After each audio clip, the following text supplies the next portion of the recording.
kami dari kelompok 12 akan melakukan observasi di Desa Sunggal Kanan. Sebelumnya kami telah melakukan observasi di Desa Sunggal Kanan. Observasi kali ini kami akan melakukan proses wawancara terkait progres dan regres serta pelayanan dasar yang ada di desa. Pada observasi sebelumnya belum terjadi progres terkait pembangunan jembatan yang menghubungkan desa dengan kota Madia. Hanya ada satu jembatan saja yang berfungsi.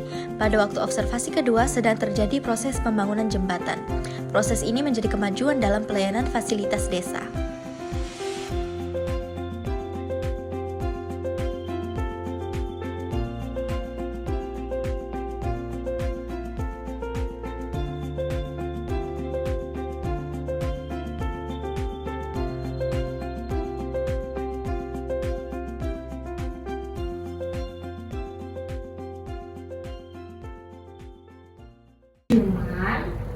Sekarang ini kan dia membangun itu kan ada yang dari parking, ada yang dari provinsi, ada yang memang dia dari kita.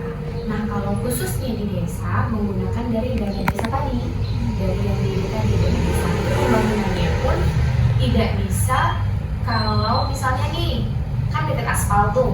Nah kita mau buat aspal lagi menggunakan dana desa nggak bisa, karena itu memang punyanya orang kabupaten dan provinsi. Ya, jadi misalnya kita buat kegiatan paving block yang ada di gang-gang milik kita, milik desa. Terus parit-parit saluran drainase yang memang khusus, yang memang ada di desa, itu pun dia dalam lingkup yang kecil gitu. Tapi kalau untuk transportasi yang besar itu bukan dari dana kita gitu. Karena kalau misalnya kayak gitu, wah kalau dari kita ya nggak cepet lagi.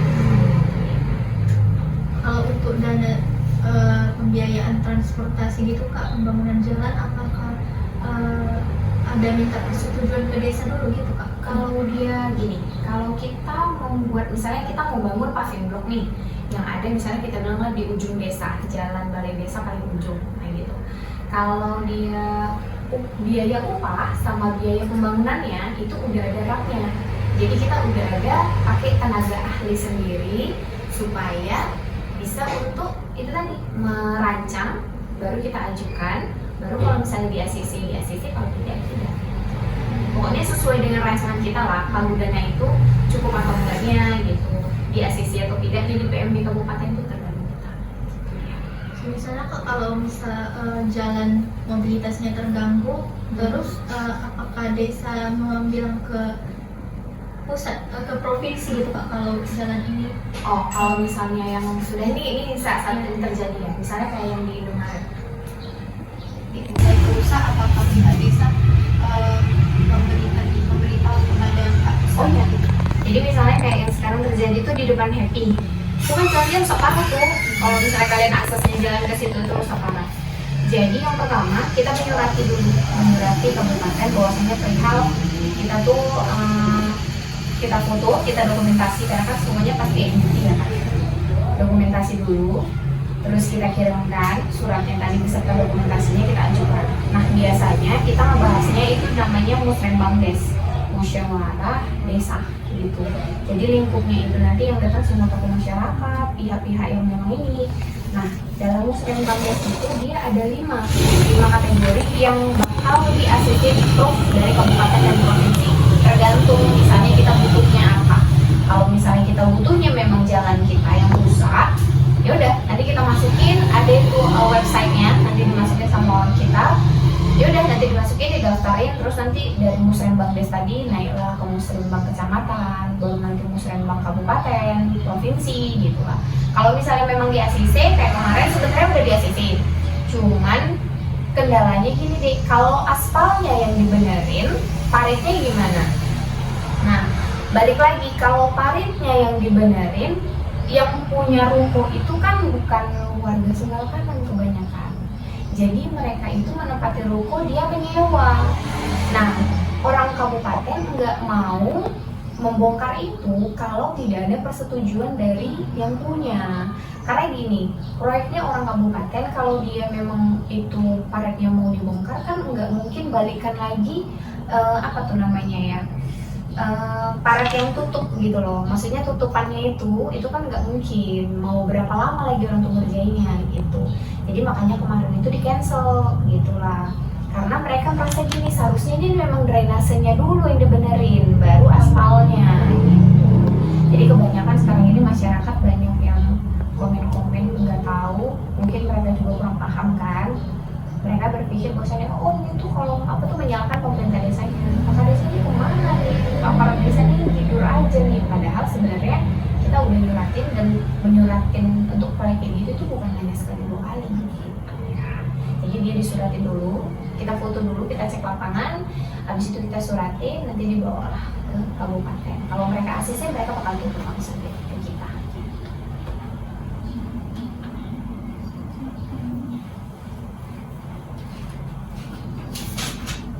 Kalau untuk ini Kak, di desa itu bagaimana pelayanan dasar terhadap pendidikannya Kak? Ada berapa sekolah di sini? Kalau di sekolah TK ada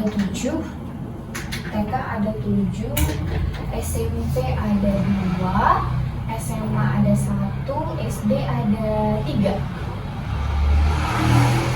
Apakah semua fasilitas di tingkat sekolah ini bagus gitu Kak? Bangunannya dan isi fasilitasnya? Kalau untuk yang kami tahu, yang selama ini Bapak sama Ibu kunjungi ya di sekolah, oke-oke aja. Dan bahkan kebanyakan sekolah malah kalau kita sudah lulus dari sekolah, sekolahnya lebih bagus gitu. Itu sih. Kalau untuk tingkat dalam pelayanan dasar kesehatan itu ada pelayanan kesehatan seperti apa di desa Kak? Kalau di posyandu, yang jelas ya. Kalau untuk balita posyandu. Nah, sekarang ini posyandu lagi gencar-gencarnya ngadepin masalah stunting kalau ada di tahun tuh. Jadi dia stunting itu sebenarnya bukan, kalau kita bilang gizi buruk ya termasuk gizi buruk. Kalau dia dibilang kerdil juga ada juga yang memang dia hormonnya pendek, kan kita nggak bisa nyalahin. Cuman kalau dia stunting itu dia adalah gagal tumbuh, yang mana misalnya usia anaknya 1 tahun, tapi dia psikomotoriknya atau pengetahuannya itu loadingnya lama. Jadi kita suruh, maksudnya lama menangkap gitu, daya tangkapnya itu lama. Terus udah gitu setiap pertumbuhannya itu dia nggak nambah. Jadi setiap dia posyandu dari awal bulan mungkin sampai nanti dia 2 tahun, dia tuh nggak akan tumbuh. Nah makanya stunting itu dia 1000 HPK hari pertama kehidupan gitu dia deh. Jadi selama dari ibunya hamil, kalau misalnya memang gizinya nggak tercukupin, bisa jadi anaknya stunting gitu. Nah di Sunggal Kanan ini dia kegiatannya ada posyandu untuk balita dan dia posyandu lansia. Lansia itu dia posyandu untuk nenek-nenek lah, kita bilang para ibu-ibu yang memang udah lansia atau bapak gitu. Nah itu dia biasanya di setiap tanggal 16 setiap bulan dia ngadakannya di aula kita. Nah itu nanti kami sebagai pihak desa, khususnya Kaur Pembangunan di bagian kesehatannya, itu setiap tahunnya menggunakan dana anggaran desa untuk beli alat kesehatannya, misalnya stik kolesterol, stik asam uratnya, stik gula darahnya. Nah itu dari kita gitu. Tapi tetap yang meriksa tenaga medis dari puskesmas Indonesia pusat kita. Berarti para masyarakat dikumpulkan ke aula desa lalu diberikan ya Kak alat-alatnya. Maksudnya mereka yang mengecekkan, jadi masyarakat itu tinggal terima, ibu mau periksa apa hari ini. Kadang pun kalau misalnya mungkin kalau 3 gitu kan dia kan terlalu lama ya ngeceknya. Jadi bisa jadi bulan ini kita cek gula dulu ya, bulan depan ibu datang nggak bergantian gitu lagi. Dan udah posyandu lansia, kita ada pembagian susu untuk lansianya gitu. Jadi biar nenek-nenek itu nggak merasakan dek bahwasanya cuma ngecek kayak gini aja gitu. Jadi kebijakan, balik lagi kebijakan Bapak Kepala Desa. Jadi kami memang membeli, ya tetap yang membelikan itu kita menggunakan dana desa tadi ya. Jadi beli susunya, beli stiknya, beli ya itulah alat-alat itulah kita. Cuman yang tenaga medisnya memang dari puskesmas. Terkait susu lansia ini Kak, apakah desa dan juga pelayanan kesehatan bekerja sama gitu Kak? Kalau susu lansianya belinya itu pakai uang dana desa. Jadi mereka hanya tenaga medis tadi itu hanya membantu kita untuk periksa kolesterol tadi lah, gula darah gitu. Dari desa Tetap dari desa. Berarti di sini hanya pelayanan kesehatannya posyandu saja ya? Ya, posyandu balita tadi sama posyandu lansia. Kadang juga mereka juga ada kegiatan yang ini loh dek, pemeriksaan secara keseluruhan. Jadi Sabtu hari itu mau mereka meriksa ada ibu hamil di situ, posyandu di situ, lansia di situ, jadi satu di ruangan aula itu. Tapi itu nanti tergantung puskesmas yang menyurat itu kapan sih jadwal kita gitu. Biasanya itu dia sebulan tuh nanti mau sekali atau 3 bulan sekali menyeluruh gitu lah. Jadi anak-anak yang mungkin nggak sempat posyandu bulan kemarin di posyandunya, dia bisa di posyandu ini menyusul gitu ya. Kalau terkait perumahan di sini bagaimana Kak sanitasinya? Dan kalau di desa Sunggal Kanan air itu bagus sih dek. Walaupun sekarang ini rata-rata sawah itu masih, nah perumahan itu di dasarnya itu sawah gitu kan. Masih oke. Cuman ya itulah kalau yang dibilang tadi sanitasinya semakin banyak penduduk jadinya kita semakin kayak sempit gitu kan. Dan rata-rata kebanyakan tuh sekarang gini, kalau orang itu buat perumahan mereka nggak mikirin pembuangan airnya nih gitu. Seharusnya kan mereka berpikir itu dulu gimana ya nanti, karena memang pembuangan air itu ya kita nggak mungkin udah jadi bahan hari-hari kan gitu. Jadi kalau untuk kadar airnya bagus di Sunggal Kanan, cuman tadi semakin banyak penduduk, padat penduduk kayaknya semakin mengecil tuh gitu lah. Kalau untuk perumahan itu Kak ada nggak program yang misalnya perumahannya kurang bagus gitu Kak, jadi apakah ada dilirik gitu Kak? Kalau untuk kita perumahan di sini dia menjual kayak kaplingan gitu sih di tempatnya. Jadi pemilik tanah itu dia nggak seperti kayak yang di Sukamaju. Kalau Sukamaju kan dia dibuat tuh kayak perumahan wisata, terus memang ada nama-namanya kan. Kalau kita di sini mereka yang punya tanah itu memang mengagenkan supaya jadi kayak kaplingan aja gitu. Jadi nggak perumahan, kaplingan. Jadi kita beli tanah gitu aja. Jadi yang membangun tuh versinya kita sendiri gitu. Bukan kalau perumahan kan kita memang rumahnya ini rata nih, modelnya kayak gini semua. Ini enggak. Dia memang jual kaplingan. Jadi tanah kaplingan itu kita mau beli 2 kapling, 3 kapling, terserah. Yang jelas modelnya terserah kita lah gitu ya, kayak rumah kita sendiri lah. Kita buat model apa gitu. Kalau di Sunggal Kanan jarang deh kayak gitu. Kalau rumah satu aja di Dusun 4 ada tuh Mailalaland, itu dia komersil, jadi juga jarang laku sih sekarang karena harganya kalau komersil kan dia udah bukan yang subsidi kan, jadi harganya warga juga kadang-kadang mikir karena aksesnya sekarang ini satu PAM juga lagi belum oke tuh jalannya kayak gitu, jadi akses kan agak kaya, macet. Udah gitu kalau transportasinya yang dari sana-sana dari Binjai rata-rata karena udah tahu jalan potong, mereka pasti aksesnya dari kita nih, makanya kalau pagi luar biasa macet.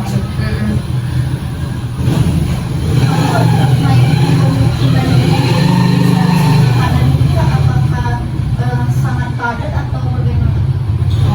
Sangat padat enggak juga, karena kayak masih banyak sawah. Biasa-biasa aja sih kayak 50-50 gitu lah, 50-50, karena kita masih juga banyak yang lahan kosong juga.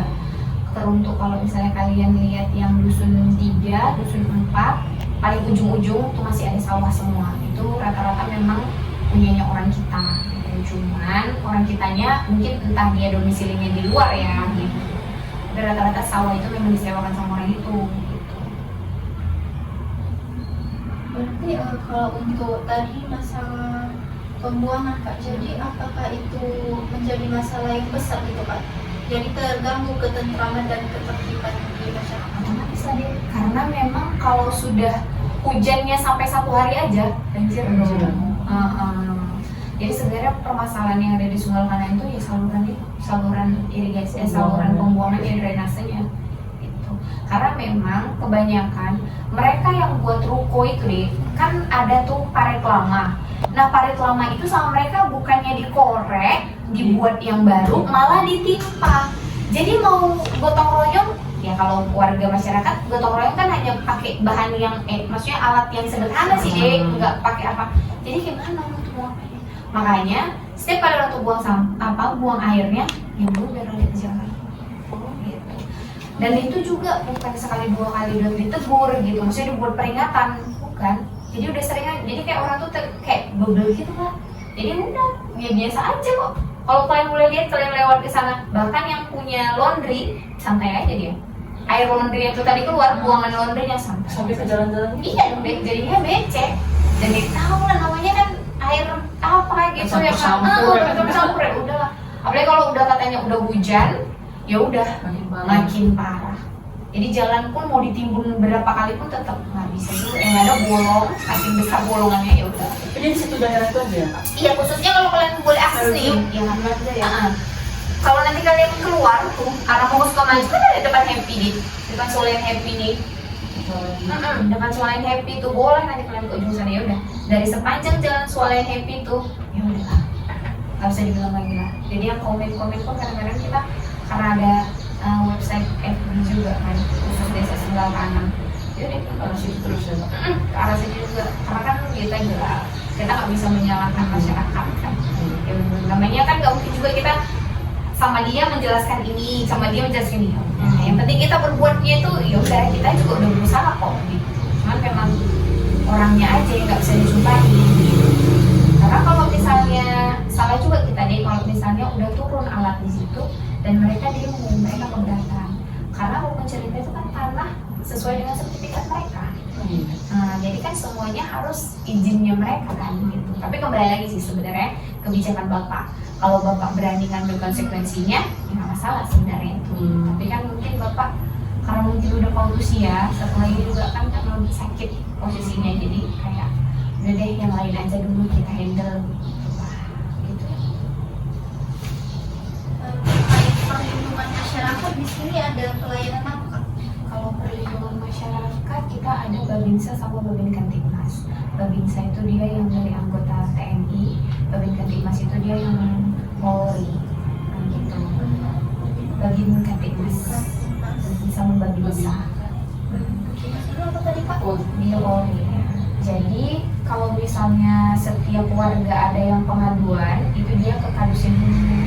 Nah, setelah dari Kadus, nanti rembukan tuh kumpul nih di rumahnya Pak Kadus yang punya masalah.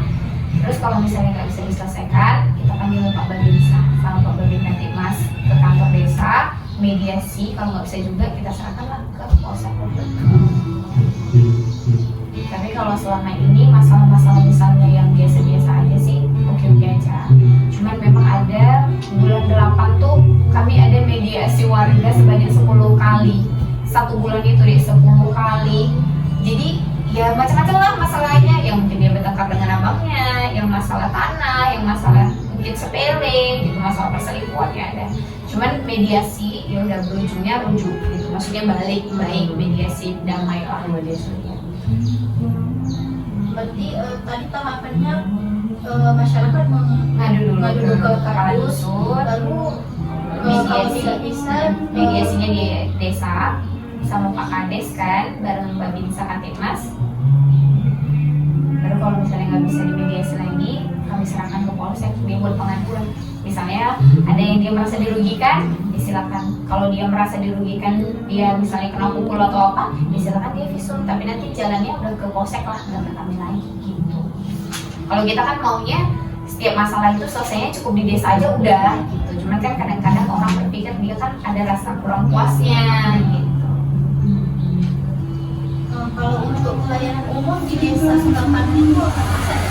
Kalau pelayanan itu rata-rata kita buat surat lah sesuai dengan permintaan masyarakat deh. Ada surat yang dia minta domisili, tempat tinggal, ada dia rata kebanyakan izin usaha, punya usaha, pengajuan untuk mereka ke bank, pengurusan surat tanah, macam-macam lah deh. Ada yang dia memang akte lahir, buat kakak baru. Itu secara langsung atau bisa dari online? Secara langsung deh, karena kalau yang dari online hanya orang dukcapil kalau di desa kan. Ya kalau Kota Madia kan sekarang sudah bisa PDF, udah langsung online aja. Nah kami belum bisa gitu. Yang bisa online kan hanya orang dukcapil, makanya ketika KTP fotonya saja yang nggak terbaca di bank, orangnya harus rekam balik lagi deh ke kecamatan. Gitu dia. Kalau terkait kantor pos di sini masih ada Kak? Kantor sudah nggak ada. Kantor pos kecamatan Sunggal ada 2, satu di kecamatan, dekat kecamatan,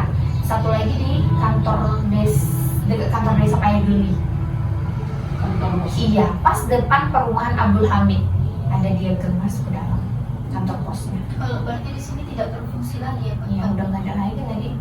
Kalau dulu kan ada tuh di depan. Itu pun dia kayak unit gitu, pembantu kantor posnya. Kalau kita bilang kayak unit lah ya. Kalau cabang kan dia udah lain ya. Kalau cabang kan gede. Ini dia memang unit pembantu gitu lah. Cuma sekarang udah nggak ada lagi. Dulu dia di sebelah itu lah, di sebelah Indomaret yang sekarang jual parfum dan jam. Nah itu dulu kantor posnya. Tapi sekarang udah nggak fungsi. Kalau untuk transportasi umum di desa gitu Kak, antar masyarakat mau bukan perjalanan ke provinsi ke kota Medan atau bagaimana itu Kak? Ada angkot masih ada, cuman operasional angkot itu sekarang udah nggak bisa sampai malam Kakak rasa, karena udah lama juga. Karena kebanyakan masyarakat kita sendiri aja lah, udah pakai kayaknya punya kereta sepeda motor sendiri, kendaraan sendiri gitu. Tapi kalau angkot memang masih ada. Dia operasionalnya dari pagi sampai sore aja nih, kayaknya sampai mau maghrib gitu lah. Kalau udah sebelum maghrib kakak udah jarang tahu ini ada itunya. Ada kalau misalnya geng motor itu anak-anak yang bukan tinggal di sini gitu. Kalau karena kepala dusun kan juga udah survei dan kami tuh udah capek kali nanganin yang kayak gini nih gitu. Rata-rata bukan orang kita. Jadi mau dihajar masa juga kita mau bilang apa? Intinya kalau bisa itu jangan disunggalkan deh gitu. Jadi masalah kan? Karena memang bukan anak-anak kita gitu. Terus kalau misalnya untuk SDM-nya kebanyakan orang sekarang kalau dulu ya cerita dulu. Kalau dulu masa-masa kakak mungkin berpikirnya gini, udah deh tamat SMA aja. Kalau sekarang karena udah banyaknya imigran datang, orang-orang kota yang datang, jadi kayak anak-anaknya yuk lanjut aja yuk kita kuliah yuk gitu. Tapi kalau untuk kenakalan remajanya, untuk geng motor kakak rasa udah nggak ada. Pas di awal tahun tuh, memang kejadian di awal tahun dan pecah juga loh deh, stealing orang jualan, dihajar sama mereka. Ya kami nggak tahu. Ya upaya mereka tuh katanya alasannya tuh kami mau lewat aja. Nah gitu. Padahal mau lewat ya kan? Lewat aja. Stealingnya nggak ngaruh juga, nggak ngalahin orang tuh di jalan ya. Ya udah, dihajar orang tuh, dilemparnya lah pakai batu tuh deh. Yang terakhir yang menyewakan ruko tadi mau tidak mau kan mengganti. Itu sih. Tapi kalau untuk di sini nggak ada. Orang luar ada di masalah. Karena kalau kita tengok pun dek, karena di sini juga banyak pendatang, kita susah kan mau mudik. Udah gitu rata-rata kebanyakan pendatang ini dia pula yang apa, yang sok keras tadi, jadi susah juga dibilangin. Dan bilang nanti Pak Kades minta surat, mana surat lapornya? Aku udah ini kok di sini. Dan rata-rata mereka menyewa pula nih. Gitu. Tapi kalau misalnya dia udah pindah di sini, menetap di sini dan rumahnya sendiri, mungkin gampang kan. Tapi kalau penyewa deh, bisa aja di hari ini bermasalah, hari ini dicabut. Nah, itulah kebanyakan. Dan rata-rata yang punya sewa pun juga nggak pernah bilangkan ke yang nyewa itu tadi, kok bawa surat lapor. Nah gitu. Jadi agak-agak bandel lah, dikit gitu lah. Berarti masalahnya dari orang luar ya Pak? Karena kalau misalnya untuk khusus daerah Sunggal Kanan Malaysia, anak-anaknya nggak banyak sih deh. Apalagi remaja, kita kan pasti bisa ngitungnya dari remaja masjidnya, gitu kan. Nah semakin banyak remaja masjid kan berarti kan semakin banyak nih. Dan sekarang rata-rata orang kalau udah tamat SMA pasti dia diungsikan nih sama mamanya atau kuliah tempat umumnya sana lah, atau ikut keluarganya di luar kota lah, gitu. Kalau untuk anak-anak sih paling ya SMA, SMP yang sekolah di daerah kita, gitu. Itu ada tadi pembangunan jembatan itu kan lagi progresif. Itu milik provinsi. Jadi sebenarnya Sunggal Kanan sama Kabupaten Deli Serdang sama kabupaten kota separuh nih jembatannya. Satu punya sebelah punya Sunggal Kanan, sebelah lagi punya Medan. Jadi dirampungkan sama orang provinsi. Gitu. Udah lama tuh deh, udah ada 1 tahun nih kalau nggak salah. Yang kalau mau masuk ke desa itu ada itu lain kadang-kadang orang salah persepsi kan. Terus nanti dia foto tuh dari kalau kalian jalan mau masuk PAM kan ada tuh BCA yang orang jual-jual gula merah. Dimasukkannya lah ke grup desa kami nih ya kan salah. Itu udah bukan cuman kan kita nggak mungkin deh masuk ini ya sudahlah biar aja, hanya orang yang tahu nanti itu yang ngapain itu aja. Karena semakin semakin kita balas nanti semakin menjadi-jadi. Ya sudahlah,